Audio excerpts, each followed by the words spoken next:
Hello every one, എന്തൊക്കെയുണ്ട് വിശേഷം? ഇന്നൊരു കുക്കിംഗ് വീഡിയോ കേട്ടോ.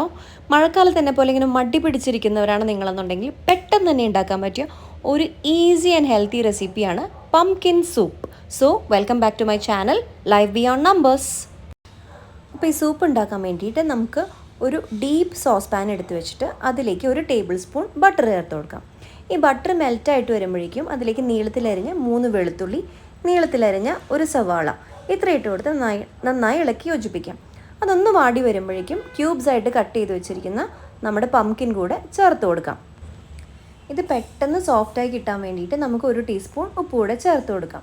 അതിനുശേഷം ഇത് നന്നായിട്ട് ഇളക്കി ഇതെല്ലാം ഒന്ന് വാടി വരണം. വാടി വന്നു കഴിയുമ്പോഴേക്കും നമ്മളിതിലേക്ക് 1.5 ഗ്ലാസ് നിറയെ വെജിറ്റബിൾ ബ്രോത്ത് ഒഴിച്ചു കൊടുക്കണം. വെജിറ്റബിൾ ബ്രോത്ത് ഒഴിക്കുന്നതാണ് ഇതിൻ്റെ ടേസ്റ്റ്.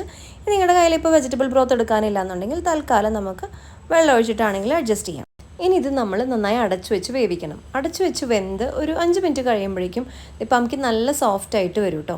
ഇനി സോഫ്റ്റായി കഴിയുമ്പോൾ ഇത് ഓഫ് ചെയ്ത് ചൂടാറി കഴിയുമ്പോഴേക്കും നമ്മളിത് മിക്സിയിലിട്ട് നല്ല ക്രീമി പരുവത്തിൽ അടിച്ചെടുക്കണം. അടിച്ചതിന് ശേഷം നമ്മൾ ഇത് ആദ്യം കുക്ക് ചെയ്ത പാത്രം ഉണ്ടല്ലോ അതിലേക്ക് തന്നെ ഇത് തിരിച്ചൊഴിച്ചിട്ട് ഇതിലേക്ക് ആവശ്യത്തിന് പെപ്പർ പൗഡറും പിന്നെ ഇതിന് മെയിൻ ഇൻഗ്രീഡിയൻ്റ് എന്ന് പറയുന്നത് നല്ല കുറുകൻ തേങ്ങാപ്പാലാണ്. 1 കപ്പ് തേങ്ങാപ്പാലും കൂടെ ഞാൻ ചേർത്ത് കൊടുക്കുന്നുണ്ട്. ഉപ്പ് നോക്കിയിട്ട് ഉപ്പ് കുറവാണെന്നുണ്ടെങ്കിൽ ഈ സമയത്ത് ഉപ്പും കൂടി ചേർത്ത് കൊടുക്കാം കേട്ടോ. പിന്നെ ഇതെല്ലാം നന്നായി ഇളക്കി യോജിപ്പിച്ച് ചൂടോടുകൂടി നമുക്ക് നമ്മുടെ പംകിൻ സൂപ്പ് ആസ്വദിക്കാം. വളരെ ഈസിയാണ്, ഹെൽത്തിയാണ്, എന്നാൽ ടേസ്റ്റിയാണ്. സോ തീർച്ചയായും ട്രൈ ചെയ്ത് നോക്കണം. അടുത്തൊരു വീഡിയോ ആയിട്ട് വരുന്നത് വരെ bye from life beyond numbers.